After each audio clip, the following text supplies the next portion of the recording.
आम्हा नाही जाती भेद, स्वामी नामी धरू छंद. अलक निरंजन पंथ, तेथे आमची सर्व जात. आमचा अवधूत बाणा, त्याचा धनी स्वामी राणा. त्रैलोकी लावू झेंडा, स्वामी अवधूत पवाडा. खरी खरी ही फकिरी, स्वामी सूत सांगे थोरी. खरी खरी ही फकिरी, स्वामी सूत सांगे थोरी. खरी खरी ही फकिरी, स्वामी सूत सांगे थोरी. श्री स्वामी समर्थ. श्री स्वामी समर्थ. श्री स्वामी समर्थ. श्री स्वामी समर्थ महाराजांच्या सानिध्यात हे 6 वर्ष होते आणि ह्या 6 वर्षामध्ये आनंदनाथ महाराज सुद्धा स्वामींच्या सानिध्यामध्ये होते. आणि आनंदनाथ महाराजांनी जेव्हा अक्कलकोट सोडलं, अक्कलकोटवरनं ते निघाले त्यांच्या पुढील भ्रमंतीसाठी, त्याला हे सुद्धा त्यांच्या बरोबरच होते. हे फारशे प्रकाशात आले नाही, त्यामुळे अजूनही खूपशा स्वामी भक्तांना यांच्याबद्दल माहिती नाहीये. श्री स्वामीराज माऊली. नमस्कार भक्त मंडळी, श्री स्वामीराज माऊली या आपल्या लाडक्या युट्यूब चॅनलमध्ये मी मिलिंद पेळगावकर तुमचं खूप खूप स्वागत करतोय. आज अशा एका स्वामींच्या फकीराबद्दल आपण बोलणार आहोत की ज्यांच्याबद्दल आपल्यापैकी खूप लोकांना माहिती नाहीये. ते फारसे प्रकाशात आले सुद्धा नाहीयेत. तुम्ही थंबनेलवरती त्यांचं नाव बघितलंच असेल. भास्कर पंत योगींद्र हे नाव त्यांनी संन्यासाश्रमात धारण केलेलं आहे. पण तत्पूर्वीचं त्यांचं आयुष्य आणि त्यांच्याबद्दल जे काय घडलं त्याचं आज आपण स्मरण करणार आहोत. फक्त म्हणजे आनंदनाथ महाराज जसं बघायला गेलं तर राजयोगी, वैभव संपन्न, पण तेच भास्कर पंत जे आहेत ते पूर्ण वैराग्यात राहत असत. त्यांचा वेशच असा असायचा की खांद्यावरती एक कापड, कमरेला पंचा, हातामध्ये एक दंड आणि दुसऱ्या हातामध्ये कमंडल. त्याच्या व्यतिरिक्त त्यांच्याकडे काहीही नसायचं, अजिबात काही नव्हतं. कोकणातील आडिवरे या गावामध्ये एका सारस्वत ब्राह्मण घराण्यामध्ये त्यांचा जन्म झाला. असं सांगितलं जातं की 1845 साली त्यांचा जन्म झालेला आहे.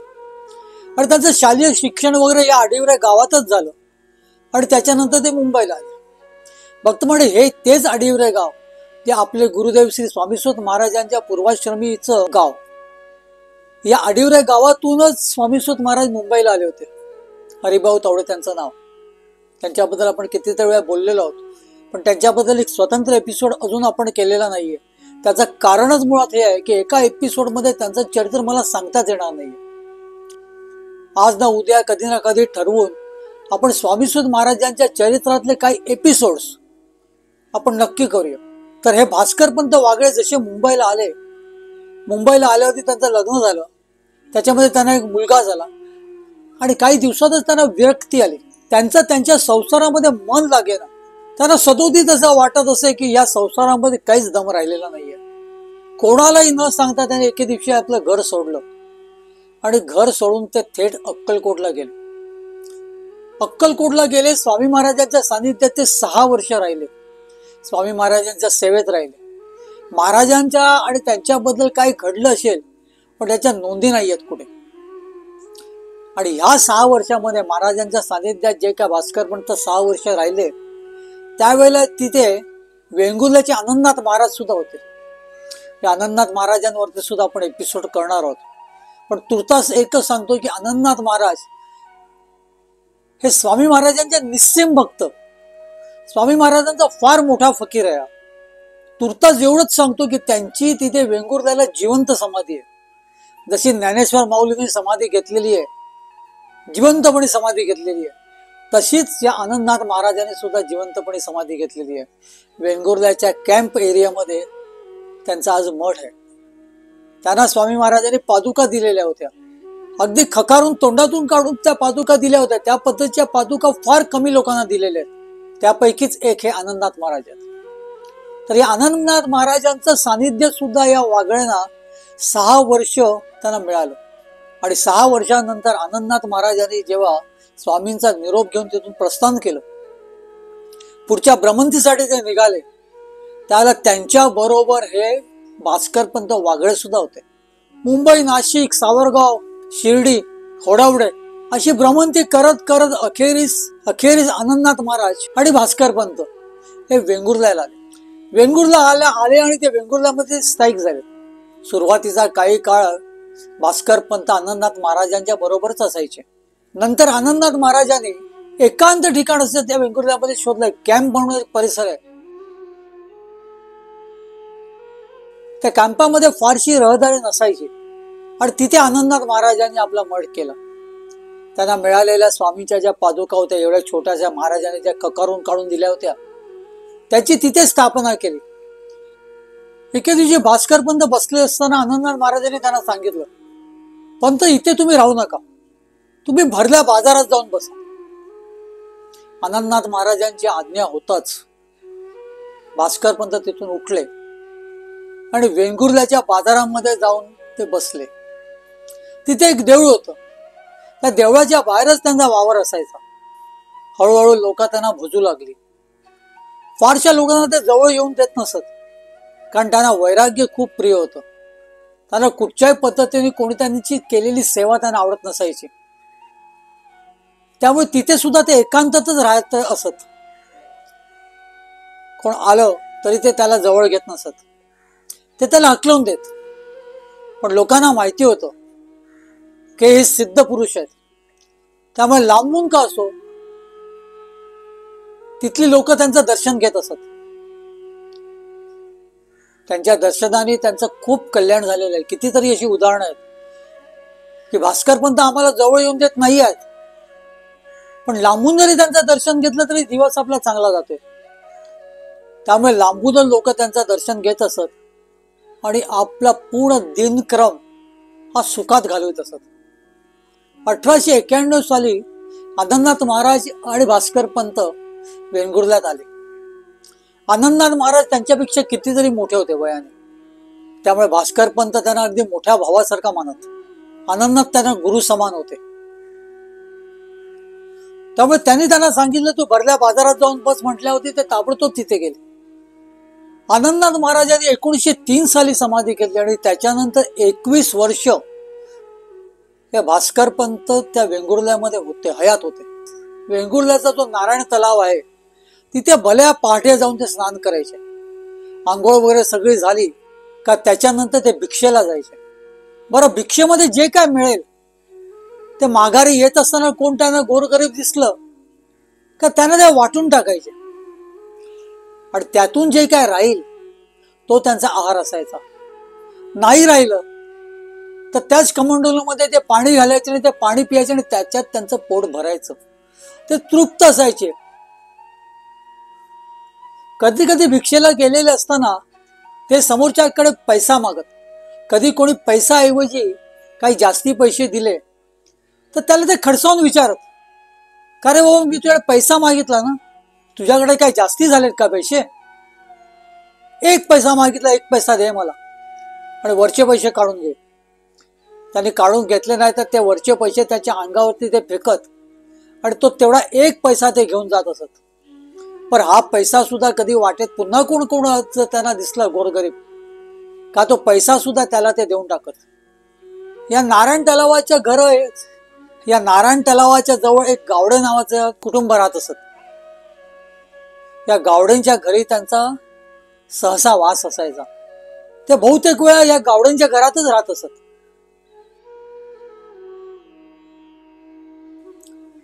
या वेंगुर्ल्यामध्ये एक न्यायाधीश वागळे म्हणून राहत होते. भास्करपंत वागळेंचे ते फक्त अण्णाव बंधू, नाती गोती काहीच नाही बरं का. या भास्करपंत वागळेंचे ते निस्सीम भक्त होते. हुद्दा तसा मोठा होता न्यायाधीशाचा, त्यामुळे काम सुद्धा तेवढंच होतं. पण कसं बसं आपलं रोजचं काम आटपून ते भास्करपंताचं दर्शन घ्यायला येत असत. आणि भास्कर पंतांचं ते दर्शन नेहमी घेत असत, रोज घेत असत. क्वचित एखादा दिवस असा असेल का त्यांना भास्कर पंतांचं दर्शन घडलं नसेल. त्यांचा नेमच होता रोज भास्कर पंतांचं दर्शन घ्यायचं.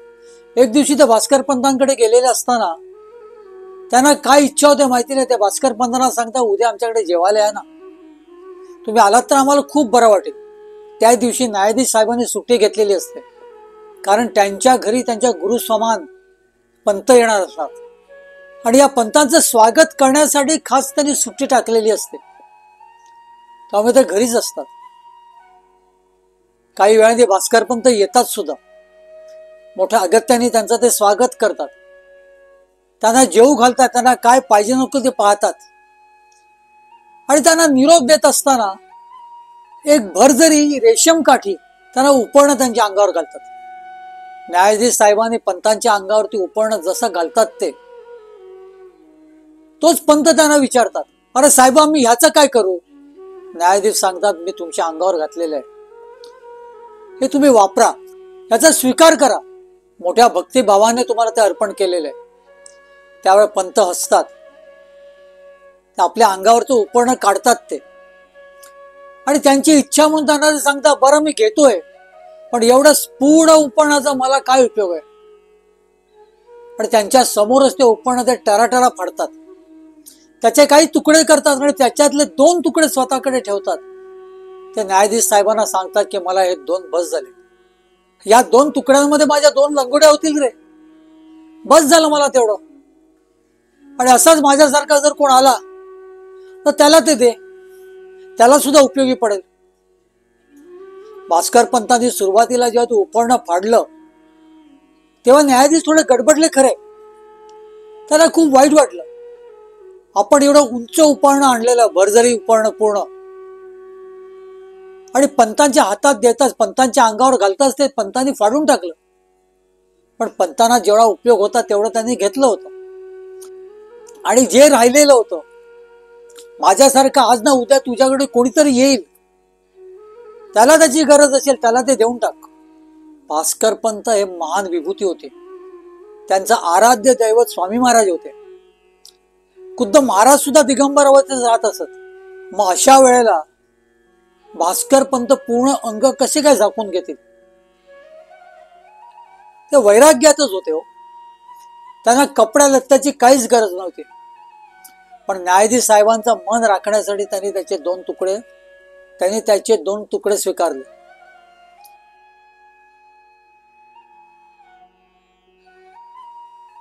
भास्कर पंत जिथे जात तेव्हा वेंगुर्ल्यातील काही मंडळी त्यांच्या सानिध्यात असत. त्यांना कधी ते एकटं सोडत नसत. एक दिवशी भास्कर पंत सावंतवाडीला आले होते. सावंतवाडीच्या दाट जंगलामध्ये ते गेले. कोकणामध्ये एक रानफळ आहे, ते रानामध्ये उगतं, पण त्या फळाच्या वाटेला कोण जात नाहीत. कुचलिया म्हणून त्याचं नाव आहे, कुचलिया फळ, कुचलिया म्हणून त्याची नोंद आहे.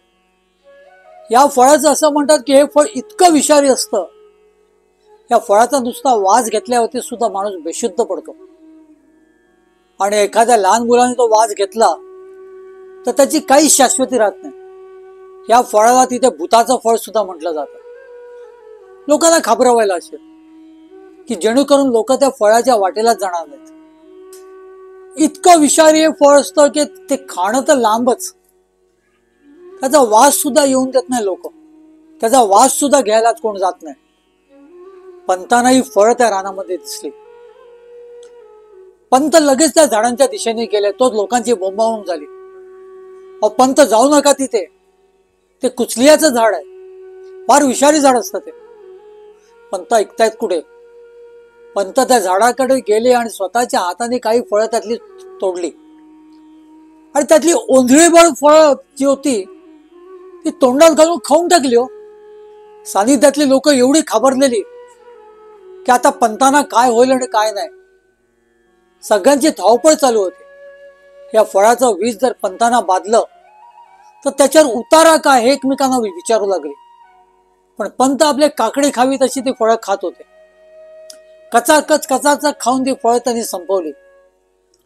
पंतांना काहीच झालं नाही. लोक आवाकून त्यांच्याकडे पाहत होते की एवढी कुचलियाची फळं त्यांनी खाऊन सुद्धा त्यांना काहीच झालेलं नाहीये. तेवढ्यात पंत म्हणाले, अरे पाहता काय, कसली कुचली करता हो, आणखी काय खाऊ सांगा. सानिध्यातील सर्व मंडळींना कळून चुकलं की हे सिद्ध पुरुष आहेत. त्यांनी मनात आणलं त्यांना काहीच होणार नाही, काही खाऊ, कसलंच विष चढणार नाही.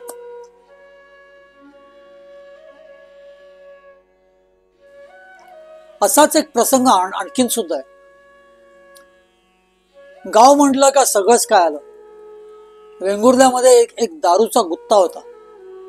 सगळी दारुडे मंडळी तिथे जमलेली असत. त्यांच्यापैकी काय अफू गांजा वगैरे पिणारी माणसं सुद्धा होते. एक कोणतरी दारुडा तिथे आलेला, त्याच्या हातामध्ये अफूचा एवढा मोठा गोळा होता. दारू पिऊन झाल्यानंतर कुठेतरी रानात जाऊन सर्वजण त्याचं सेवन करणार होते. तो अफूचा गोळा एका बाजूला ठेवून हा दारुडा तिथे दारू पियाला गेला. भास्कर पंत तिथूनच जात होते. त्यांना काय लहर आली माहिती नाही. ते त्या दारूच्या गुत्त्यात गेले आणि तो अफूचा गोळा काढला आणि तो अफूचा गोळा सगळंच खाऊन टाकला. एवढा मोठा अफूचा गोळा, चिमुटभर ती अफू याची लोकांना चढते. पंतांनी तर मोठा गोळा खाऊन टाकला. मग काय, आणि काही वेळातच पंत चेत बेशुद्ध पडले. तिथले सगळे दारुडे हसू लागले. कोणी सांगितलं होतं यांना? ते काय होतं ते तरी माहिती होतं का? समोर दिसलं आपलं खाल्लं. आता एवढा मोठा गोळा घेतल्या होती, बहुतेक यांचा जीव सुद्धा जाईल. आता जाऊ दे, मरतील आपल्या नशिबाने, आपण काय करणार. या गोष्टी चालत असताना काही 5-6 मिनिटातच भास्कर पंत उठून उभे राहिले. असे उभे राहिले जसं काही घडलेलंच नाहीये, आधीच्या पेक्षाही ताजेतवाने. ही सगळी जी दारुडे मंडळी जी आजूबाजूला होती ती आवाक झाली, कारण त्यांच्या समोरच तो अफूचा गोळा त्यांनी खाल्ला होता. अशा वेळेला कसं काय शक्य आहे की ते उभे राहावेत आणि अगदी ताजेतवाने. त्याच्यातले काही दारुडे मंडळी त्यांच्या जवळ गेली. त्यांचे जे 2 शब्द ते बोलले तेव्हा त्यांच्या लक्षात आलं की त्या अफूच्या गोळ्याचा ह्यांच्यावरती काहीच परिणाम झालेला नाही. आपल्याला तर वाटत होतं यांचा जीव जाईल, कारण एक चिमूटभर अफू आपण घेतो त्याच्यामध्ये आपल्याला नशा येते. हा एवढा मोठा गोळा या ग्रस्तांनी सगळा खाऊन टाकलेला आहे. आपण त्या बोलायला गेल्यावर ती आपल्याशी व्यवस्थित बोलतायत सुद्धा, पूर्णतः शुद्धीमध्ये. असं कसं काय शक्य आहे? तेव्हा त्या बेवड्याने त्यांना सांगितलं, अहो इथे जो गोळा होता तो अफूचा होता, जो तुम्ही खाल्लात. तरी पण एवढे ताजे तवाने कसे आहात तुम्ही? भास्कर पंत हसले आणि त्यांना विचारू लागले.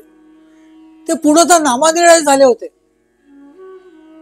या लोकांनी विचारलेल्या प्रश्नाला त्यांनी फक्त एकच उत्तर दिलं, त्या सुद्धा त्यांच्या विशिष्ट त्या शैलीमध्ये, कोकणातल्या शैलीमध्ये. अफूचा गोळा कोणी खाल्ला? मी नाही बा. एवढं सांगून त्यांनी सपासप पावलं टाकी ते तिथून पसार झाले. ही सगळे दारुडी मंडळी ती आवाकून त्यांच्याकडे बघत होती. हे कसं काय शक्य आहे? वेंगुर्ल्यामधल्या एका पोलीस शिपायाला काजू खाण्याची इच्छा झाली होती. तो बाजारात काजू घेण्यासाठी म्हणून आला. तोच तिथे त्याला भास्कर पंत भेटले. भास्कर पंत त्यांना भेटताच त्यांनी विचारलं, भास्कर पंतांनी त्या शिपायाला विचारलं, तुला काजू पाहिजे ना, मग चल माझ्या बरोबर. भास्कर पंतांवरती त्या शिपायाची खूप श्रद्धा होती. हे जे लांबून दर्शन घेणारी जी मंडळी होती ना, त्याच्यामध्ये हा शिपाई सुद्धा असायचा. खुद्द भास्कर पंत त्यांना सांगतात माझ्या बरोबर चल. त्यापेक्षा मोठं भाग्य ते काय. भास्कर पंत पुढे चालू लागले. शिपाई त्यांच्या मागोमाग चालत होता. दोन्ही बाजूला शेत होती, म्हणूनच रस्ता जात होता.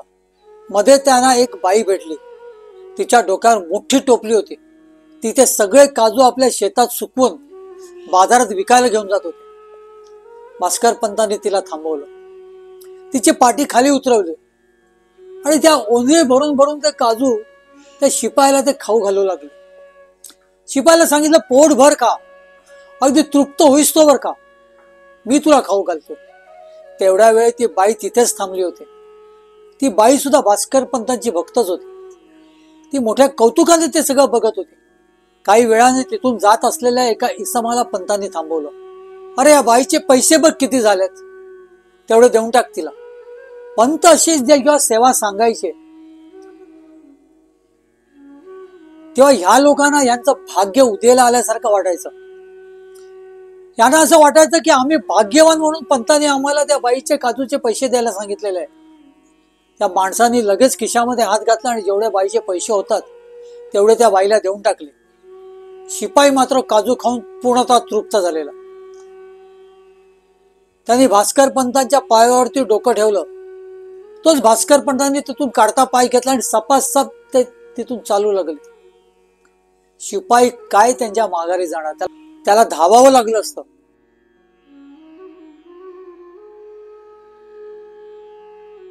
एकोणीसशे 14 साली पहिलं महायुद्ध सुरू झालं. या युद्धाला 2-3 वर्ष झाली. लोक त्रासलेले, कारण त्यांच्या शेतीचा माल विकला जात नसायचा. शेत केलं तर सगळं सरकारला द्यावं लागायचं. त्यांच्या पदरात काहीच पडायचं नाही. एवढी मेहनत करून सुद्धा त्यांच्या नशिबी 2 वेळचं अन्न सुद्धा नसायचं. एक दिवशी पंत बसलेले होते, भलतेच खुशीत होते. त्यामुळे वेंगुर्ल्यातली सगळी गावातली मंडळी त्यांच्या अवतीभोवती बसली होती. त्यांच्याबरोबर गप्पा मारत होते, त्यांना काही प्रश्न विचारत होते.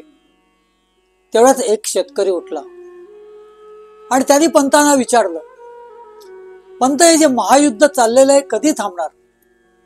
कंटाळलेलो आहोत आम्ही. हे थांबलं तर आमच्यावरती काहीतरी चांगले दिवस येतील. दिवस रात्र मेहनत करायचंय आणि आम्हालाच नाही तर आमच्या मुलाबाळांना सुद्धा 2 वेळचे 2 घास मिळत नाहीयेत. त्याचं काय करावं? पंत हसले आणि त्यांनी विचारलं, आपल्या देशात इंग्रज कधी आले? थोडा वेळ त्याने डोकं गाजवलं. तो शेतकरी असला तरी त्याला ज्ञान होतं. तो लागलीच म्हणाला, अहो, पुण्याच्या शनिवार वाड्यावरचा भगवा खाली उतरवून इंग्रजांनी आपला झेंडा फडकवला तेव्हा. म्हणजे कधी र? आता भास्कर पंतांनी विचारताच एक तिथला दुसऱ्या शेतकऱ्याने त्यांना उत्तर दिलं, अहो पंत, ते 1818 साली घडलेलं आहे. होय ना? मग त्याच्यात 100 वर्ष आणखीन घाल. त्यांनी लगेच सांगितलं, 100 वर्ष त्याच्यामध्ये घालणं काही जास्ती मोठी काम नव्हतं. 1818 तर मग 1918ला तेव्हा युद्ध थांबेल. म्हणजे पंतांना हे सांगायचं होतं की 1918 साली हे महायुद्ध थांबेल. हे काय जागतिक संकट आलेलं आहे ते 1918 साली थांबून जाईल. त्याच्या पुढे तर चालणार नाही. आणि तसंच झालं. 1918 साली जागतिक महायुद्ध थांबलं. तेव्हा लोकांना पंतांच्या सांगण्याची आठवण झाली. अरे, पंतांनी आपल्याला सांगितलेलं 1918ला युद्ध थांबणार आहे. आपले पूर्वीचे सुगीचे दिवस येणार आहेत, सुखाचे दिवस येणार आहेत. आणि तसंच झालं. युद्ध थांबलं. सगळे शेतकरी, व्यापारी वगैरे सगळे खुश झाले. त्यांचा कामधंदा व्यवस्थितरित्या चालू लागला. पुन्हा त्यांच्या नशिबी त्यांच्या हक्काचे 2 घास आले. आणि अशी लोक ज्यांनी भास्कर पंतांना तेवढं गांभीर्याने घेतलेलं नव्हतं ते सुद्धा भास्कर पंतांचे भक्त झाले. ते सुद्धा भास्कर पंतांचं रोज दर्शन घेऊ लागले. भास्कर पंत क्वचित माणसात येत असत. त्यात त्यांची विरक्ती वृत्ती असत. कधी कोणाशी बोलणं नाही, चालणं नाही. पण ज्यावेळेला त्या माणसात येत असत, ज्यावेळेला इतरांशी ते बोलत, त्याला त्यांच्या अवतीभोवती भरपूर गर्दी जमायची. अगदी भरपूर. शेकड्यांनी तर माणसं असायचीच असायची. या वेंगुर्ल्यामध्ये नारायण बोकेचं एक छोटेखानी हॉटेल होतं. या हॉटेलातला चहा पंत अगदी हक्काने प्यायला यायचे. पंत आले की नारायण बोके सुद्धा खूप खुश व्हायचे. त्यांना आनंद व्हायचा की आज आपला देव आपल्याकडे आलेला आहे. मग त्यावेळेला नारायण बोके त्यांच्या माणसाला बाजूला करत आणि स्वतःच्या हाताने अगदी दुधाचा चहा करून ते महाराजांना पाजत. एके दिवशी पंत या बोक्यांच्या हॉटेलमध्ये चहा प्यायला आलेले असताना ते चहा पीत बसले होते एका ठिकाणी. तेवढ्यात शालेय वात्रट मुलं काही आली. ती वात्रट होते. ती पंतांना बघून आपसात बोलू लागली, पंत बसलो बघा, पंत बसलोय. आज पहिल्या धारेची नाही वाटतं, चहाच पिताय. एवढ्या लांबून ती बोलली होती का पंतांना ते ऐकू येणं शक्यच नव्हतं. पण ती पोरं जशी आली आणि त्या हॉटेलमधल्या माणसांना त्यांनी चहाची ऑर्डर दिली. हॉटेलमधल्या माणसांनी सगळ्यांच्या भोवती हॉटेलमधल्या माणसांनी ही पोरं बसलेल्या टेबलावरती आणून चहाचे कप ठेवले. तोच पंत तिथून ओरडले, काय रे, काय बोललात तुम्ही? पहिल्या धारेची काय? आज पहिल्या धारेची तुम्ही प्या. यावरती पोरं सगळी जोर जोराने हसू लागली. पुढे काय आहे याचे त्यांना नेमच नव्हता, काहीच कल्पना नव्हती. पण त्यातील काही मुलांच्या लक्षात आलं की त्या पोराने आणून ठेवलेला चहा आणून ठेवल्या ठेवल्या त्यांनी त्या चहाकडे बघितलेलं. आता हातात घेऊन तो तोंडाला लावणार, तोच त्या चहामध्ये चहाची दारू झालेली. ही शालेय मुलं होते आणि आयुष्यामध्ये दारूला कधी स्पर्श केलेला नव्हता. दारूचा वास सुद्धा त्यांना सहन होत नव्हता. आणि अशा वेळेला त्यांच्या सगळ्यांच्या कपांमध्ये दारू जेव्हा त्यांना दिसली तेव्हा त्यांनी तिथून पळ काढला. एक सेकंदही तिथे थांबले नाहीत. त्यांना कुठेतरी पंतांची भीती वाटली. पंत बोलले आणि तसं घडलं कसं काय? काही दिवसांनी ही सगळी पोरं पंतांकडे येऊ लागली, पंतांची सेवा करू लागली. इतरांना जरी पंतांनी जवळ केलं नव्हतं किंवा कोणाला जवळ येऊ देत नसत, तरी या शाळकरी पोरांना मात्र पंतांकडे अगदी मुभा होती. कधी यावं पंतांचे पाय चेपावे, कधी यावं पंतांचे डोकं चेपावे, कधी यावं पंतांना काय पाहिजे नको ते विचारावे. अशीच काहीशी सेवा या पोरांनी सुरू केली. ही पोरं जेव्हा येत तेव्हा पंतांची मर्जी अतिशय खुशीत असत. पंत जेवढे प्रेमळ तेवढेच या वेंगुर्ला गावात त्यांचा दरारा सुद्धा होता. दरारा म्हणजे असा दरारा की त्यांच्या पुढे कोण येऊ शकत नव्हतं. त्यांच्या पुढ्यात कोण आल्यावरती पंतांची मर्जी असेल तर ठीक, नाही हाताला येईल ते त्यांच्या डोक्यात मारत, रक्तबंबाळ करत. हे बघून कोण त्यांच्या जवळ जाणार? कोणी जवळ जात नसत. पण त्यांचं प्रेम सुद्धा होतं लोकांवरती तेवढंच. ते या पोरांच्या वरती आपल्याला दिसतं.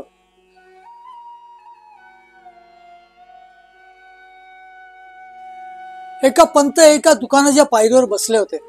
ते दुकान बायकांच्या शृंगाराचे होते. एक तरुण मुलगी, तिचं लग्न जमलेलं, म्हणून ती हातामध्ये बांगडा भरण्यासाठी म्हणून त्या दुकानात आली. तिने हिरवा चुडा हातामध्ये भरला. दुसऱ्या तिसऱ्या दिवशी तिचा साखरपुडा होणार होता. तर साखरपुड्यासाठी ती नटत होती. भास्कर पंतांच्या हातामध्ये नेहमी दंड असायचाच. तिने चुडा भरला, आधी इथपासून इथपर्यंत व्यवस्थितरित्या चुडा भरला आणि ती दुकानातून खाली उतरत होती. तेवढ्यात भास्कर पंतांनी हातातला जो दंड होता तो त्या बांगड्यांवरती मारून तिचा चुडा सगळा फोडून टाकला. बायकांना बांगड्या फोडण्याचं फार दुश्चिन्ह असतं, तर त्याला शुभ मानत नाहीत. ही पोरगी खूप घाबरली, रडू लागली. काय केलं तुम्ही? असं काय केलं? त्यावर भास्कर पंत म्हणाले, अगं भिऊ नकोस पोरी, तुझे भलेच होईल. पण ती एवढी घाबरलेली का ती रडत रडतच घरी गेली. तिच्या घरच्या मंडळीने सुद्धा तिला खूप समजवण्याचा प्रयत्न केला. अगं पंत जर तुला बोलले भलं होईल तर तुझं भलंच होणार आहे, बाकी कुठे तू लक्ष देऊ नकोस. आता साखरपुड्याचा दिवस उजाडला आणि साखरपुड्याच्या दिवशीच सकाळच्या वेळी एक गृहस्थ दारात आला आणि त्यांनी सांगितलं की त्या पोरीचं लग्न मोडलं. त्या मुलीचं जे त्या मुलाबरोबर लग्न ठरलेलं, त्या मुलाने सांगितलं मला या मुलीबरोबर लग्न आता करायचं नाहीये, त्यामुळे साखरपुड्याचा प्रश्नच उरत नाहीये. त्यामुळे आज साखरपुड्याला मी येणार नाहीये, मला साखरपुडा करायचाच नाहीये, त्या मुलीबरोबर लग्नच करायचं नाहीये. सर्वांना काहीच कळना असं झालं. काल पंतांनी ह्या पोरीचा चुडा फोडला खरं, तिच्या सगळ्या बांगड्या फोडून टाकल्या, त्याचं हे तर दुश्चिन्ह नसावं. पण पंत म्हणाले होते की तुझं भलंच होईल. हे भलं आहे का? हे काय नेमकं घडलं? याचा एवढा ध्यास त्या घरच्या मंडळीने घेतला की त्यांना काहीच कळेनासे झालं. होणारं लग्न अगदी बरोबर साखरपुड्याच्या दिवशी निरोप येतो की आम्हाला लग्न करायचं नाहीये. पण भक्त मंडळी भास्कर पंतांनी सांगितलेलं तिला की तुझं भलंच होणार आहे, त्यानुसार काही दिवसातच तिचं पुन्हा लग्न जुळतं आणि तेव्हा कळतं की ज्या पोराबरोबर आपलं आधी लग्न होणार होतं तो पोरगा व्यसनी असतो. त्याच्याबरोबर तिचं जर लग्न झालं असतं तर ती दुःखी झाली असते. आणि आता जे काय लग्न जमलं होतं या पोराला सुपारीच्या खांडाचं सुद्धा व्यसन नव्हतं. आपला काम धंदा सांभाळून तो होता, देखणा होता, तेजपुंज होता आणि आपल्या होणाऱ्या सौभाग्यवतीकडे पूर्णतः लक्ष देणारा होता. अगदी लक्ष्मीनारायणाचा जोडा होता त्यांचा. हे दोघंही भास्कर पंतांच्या दर्शनाला पुढे येत असत. जवळ कोणी येऊ नये म्हणून त्यांचा तरारा होता इथपर्यंत ठीक आहे, पण ते अवलिया होते, ते संत होते, त्यामुळे लोकांची त्यांना काळजी होती. ती पोरगी आयुष्यातून उठणार होती आणि हे भास्कर पंतांनी जाणलेलं. अशा कितीतरी लोकांना भास्कर पंतांनी त्यांच्या कृतीतून वाचवलेलं आहे. त्या गोष्टी घडल्यानंतर त्यांना कळलेलं आहे की पंतांनी असं का केलं.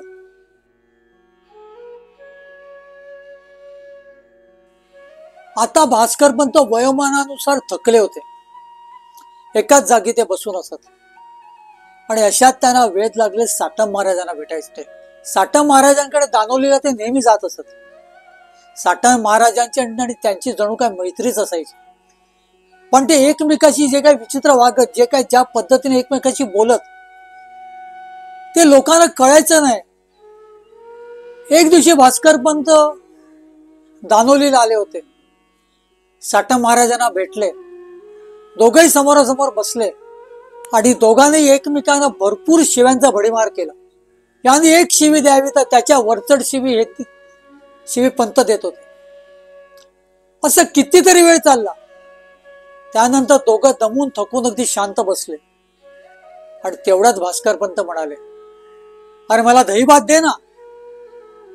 भास्कर पंतांच्या तोंडून दहीभात आल्यावरती साटम महाराज तिथून ताबडतोब उठले. दानोलीच्या एका घरात गेले आणि त्यांना सांगितलं, मला वाटीभर तुम्ही मला दहीभात द्या. त्या दहीभाताच्या वाटीकडे पंतांनी अगदी धुमकून सुद्धा बघितलेलं नव्हतं आणि पंत तिथून उठले आणि निघून गेले. साटम महाराजांना आता कळून चुकलेलं की हे दुश्चिन्ह आहे. आता पुन्हा आपली भेट होते की नाही हे माहित नाही. पंतांनी दहीभात काय मागितला तो दहीभात त्यांच्या पुढे आणून आम्ही ठेवला सुद्धा, पण तिथे अजिबात डुंकून न पाहता त्यांचं इथून निघून जाणं हे दुश्चिन्ह त्यांना कळलेलं. काही दिवसांनी साटम महाराजांकडे निरोप येतो की भास्कर पंत खूप आजारी आहेत, त्यांचं काही सांगता येत नाही. त्याला 28 किलोमीटरचा प्रवास करून साटम महाराज वेंगुर्ल्याला येतात. साटम महाराज वेंगुर्ल्याला येतात आणि अगदी तडक जाऊन भास्कर पंतांच्या पुढे उभे राहतात. त्याला भास्कर पंतांचं आणि त्यांचं जे काही संभाषण होतं ते त्याला लोकांना ऐकू येत असतं, पण ती भाषा कोणती तेच त्यांना कळेनासं जातं. ते कुठल्या भाषेत एकमेकाशी बोलतायत आणि ते काय बोलतायत त्याचा कोणालाही संदर्भ लागत नव्हता. काही वेळ त्यांचं संभाषण झाल्यावरती साटम महाराज एकदम शांत होतात, एकदम स्तब्ध होतात आणि तिथे ते सैरा वैरा पळू लागतात.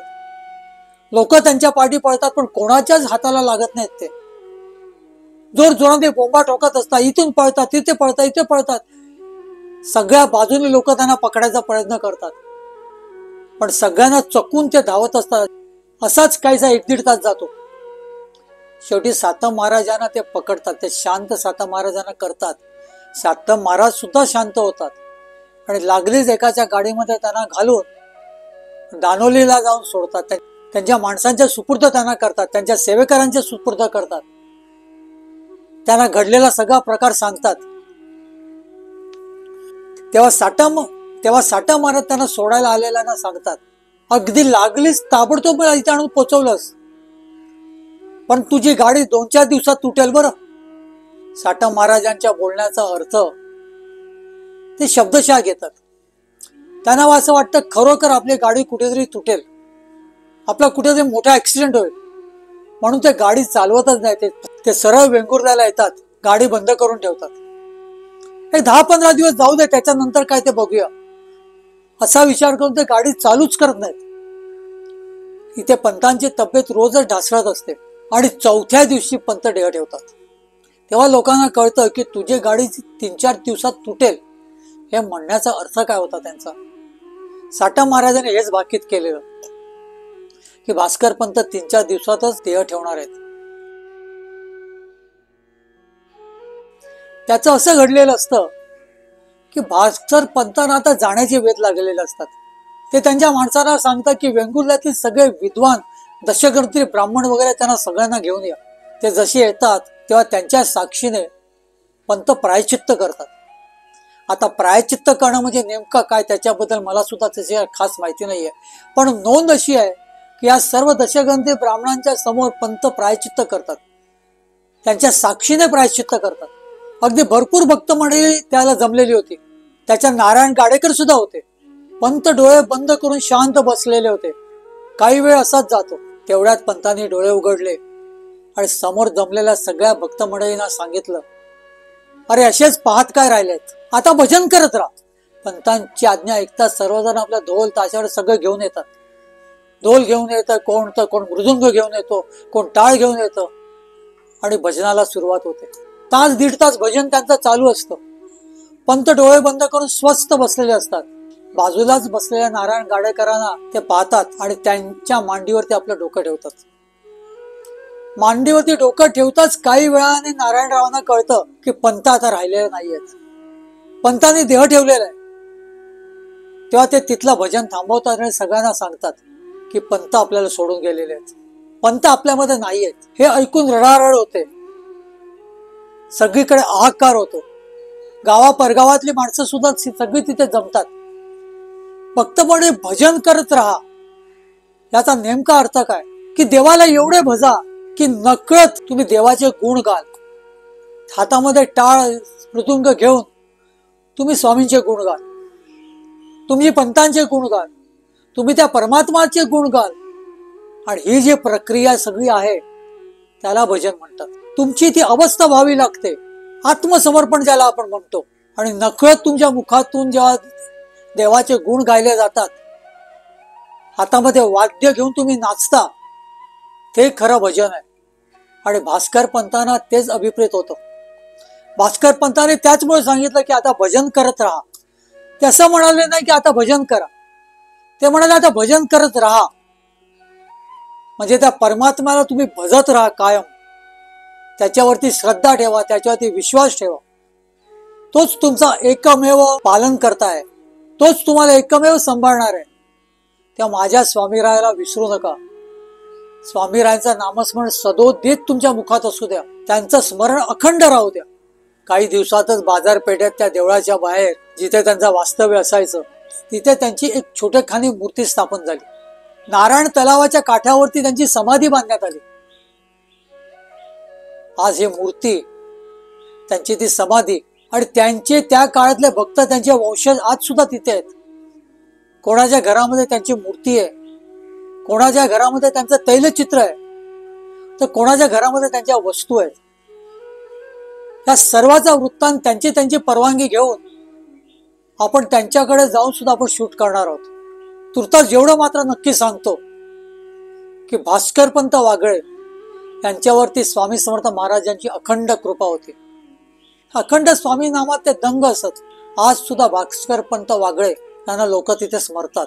भक्त मंडळी देह ठेवण्याच्या अगोदरच काही दिवस त्यांनी संन्यास धारण केलेला, त्यांनी संन्यास दीक्षा घेतलेली आणि ह्या संन्यासाश्रमामध्ये त्यांनी स्वतःचं नाव भास्कर पंत योगींद्र म्हणून ठेवलेलं. त्यामुळे आता जी तिथली लोक जी आहेत त्यांच्या कृपांकित मंडळींचे वंशज सुद्धा ते त्यांना भास्कर पंत योगींद्र म्हणतात. कधी जर वेंगुर्ल्याला जाणं झालं तर आनंदनाथ महाराजांच्या मठामध्ये त्या पादुकांचं दर्शन घ्याच घ्या. आनंदनाथ महाराजांच्या समाधीचं सुद्धा दर्शन घ्या. ती संजीवन समाधी आहे. पण भास्कर पंत वागळेंचं किंवा भास्कर पंत योगेंद्रांचं दर्शन घ्यायला विसरू नका. तिथल्या बाजारपेठेत जाऊन कोणालाही विचारा, त्यांची ती छोटेखानी पुतळा तुम्हाला दिसतो, त्याचं दर्शन घ्या. नारायण तलावावरती जा, त्यांच्या समाधीचं दर्शन घ्या.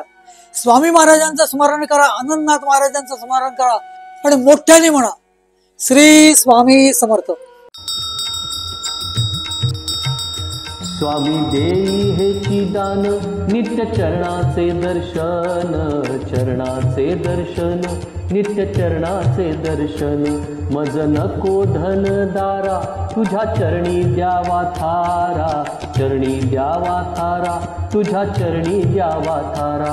मज ठेवावे भिकारी सुखे करीन चाकरी, सुखे करीन चाकरी.